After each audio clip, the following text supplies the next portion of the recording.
Ya, Assalamualaikum warahmatullahi wabarakatuh.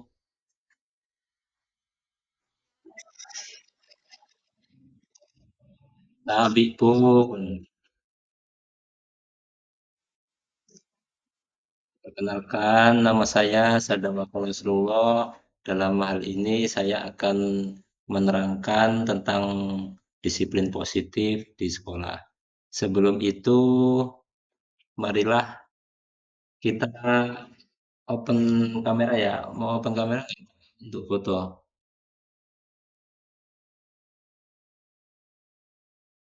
Bu Rindi gimana, Bu?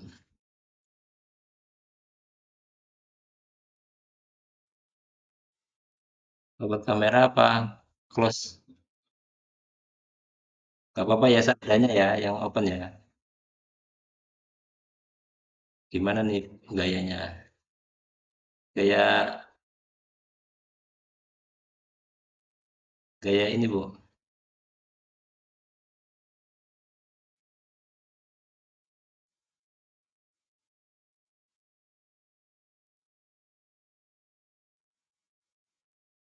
Ya,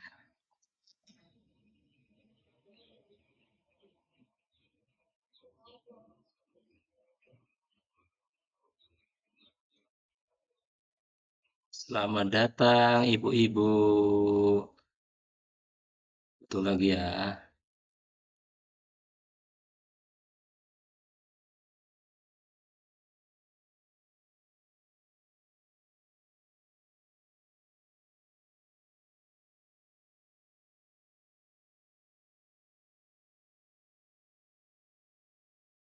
Ya, saya akan melanjutkan. Saya ulangi.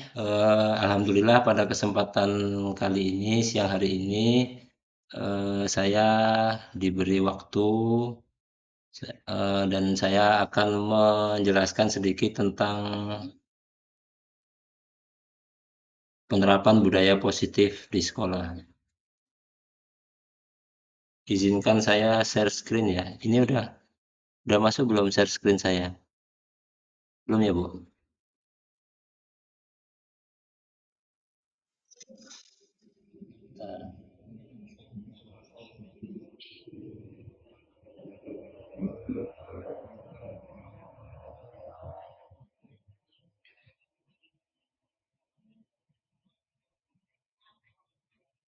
Jadi kita akan melakukan GMAT dari ini jam 2:11, nanti kita akan akhiri jam 3 sekitar lewat 11 juga.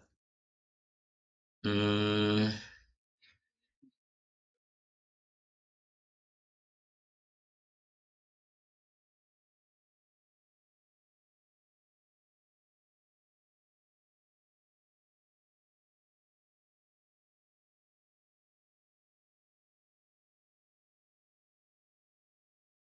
nah, dalam penerapan budaya positif ini, saya membaginya menjadi tujuh kategori ya. Yang pertama, sebelum kita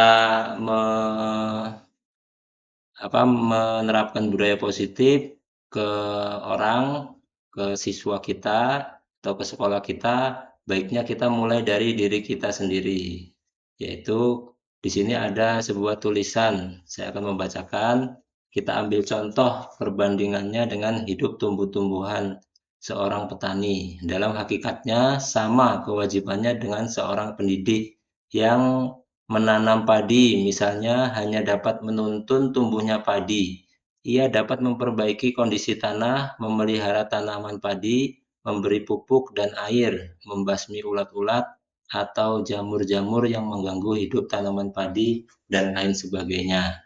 Dari uraian tersebut, kita dapat memahami bahwa sekolah diibaratkan sebagai tanah tempat bercocok tanam, sehingga guru harus mengusahakan sekolah jadi lingkungan yang menyenangkan, menjaga dan melindungi murid dari hal-hal yang tidak baik. Dengan demikian, karakter murid tumbuh dengan baik. Sebagai contoh, murid yang tadinya malas menjadi semangat, bukan kebalikannya. Murid akan mampu menerima dan menyerap suatu pembelajaran bila lingkungan di sekelilingnya terasa aman dan nyaman. Selama seseorang merasakan tekanan-tekanan dari lingkungannya, maka proses pembelajaran akan sulit terjadi. Dengan demikian, salah satu tanggung jawab seorang guru adalah bagaimana menciptakan suatu lingkungan positif yang terdiri dari warga sekolah yang saling mendukung, saling belajar, saling bekerja sama, sehingga tercipta kebiasaan-kebiasaan baik. Dari kebiasaan-kebiasaan baik akan tumbuh menjadi karakter-karakter baik warga sekolah, dan pada akhirnya karakter-karakter dari kebiasaan-kebiasaan baik akan membentuk sebuah budaya positif. Cobalah amati lingkungan sekolah Anda sendiri saat ini. Bagaimana suasananya, bagaimana murid-murid saling berinteraksi, bagaimana guru bertegur sapa, bagaimana guru menyapa murid, bagaimana guru menyelesaikan suatu permasalahan atau konflik antar murid. Suasana atau budaya yang berkembang di sekolah Anda saat ini secara tidak langsung menjadi cermin dari tujuan mulia atau nilai-nilai yang sekolah atau institusi Anda anut dan yakini selama ini. Untuk itulah, menciptakan lingkungan positif agar terbentuk suatu budaya positif adalah suatu proses berjalannya pendidikan yang harus kita jalani, karena ini merupakan tanggung jawab kita sebagai seorang pendidik, sebagai seorang pemimpin pembelajaran. Suatu lingkungan yang aman dan nyaman akan memberi murid kesempatan dan kebebasan untuk berproses, belajar, membuat kesalahan, dan belajar lagi, sehingga mampu menerima dan menyerap suatu pembelajaran. Perlu diingat, selama seseorang merasakan tekanan-tekanan dari lingkungannya, maka proses pembelajaran akan sulit terjadi. Dan salah satu tanggung jawab kita sebagai pendidik adalah menghilangkan atau mencabut gangguan-gangguan yang menghalangi proses pengembangan potensi murid. Dan untuk yang kedua, saya di sini akan menerangkan tentang disiplin positif. Disiplin positif adalah disiplin positif yang universal atau disiplin positif dan nilai-nilai kebajikan universal.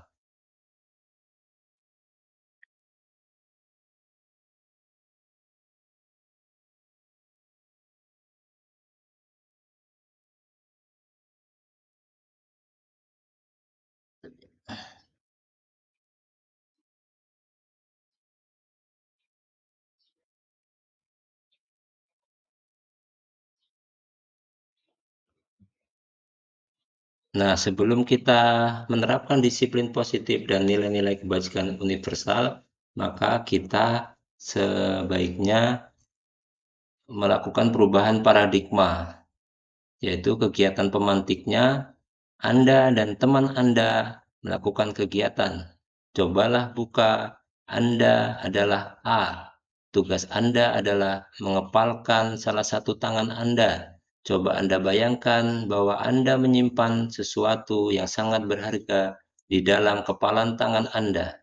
Anda perlu menjaga benda tersebut sekuat tenaga Anda karena begitu pentingnya untuk kehidupan Anda. Tugas rekan Anda, B, adalah mencoba dengan segala cara untuk membuka kepalan tangan Anda. Teman Anda B boleh membujuk, menghardik, mengintimidasi, memarahi, menggoda, menggelitik, bahkan menawari Anda uang agar Anda bersedia membuka kepalan tangan Anda. Cobalah lakukan kegiatan. Cobalah buka di atas dengan B secara bergantian. Masing-masing A dan B memiliki waktu 30 detik saja. Sesudah itu, diskusikan dengan kegiatan ini dan coba jawab pertanyaan-pertanyaan di bawah ini secara mandiri dan diskusikan kembali dengan rekan Anda. Bandingkan jawaban Anda, apakah berbeda atau sama? Bila mana berbeda, kira-kira mengapa?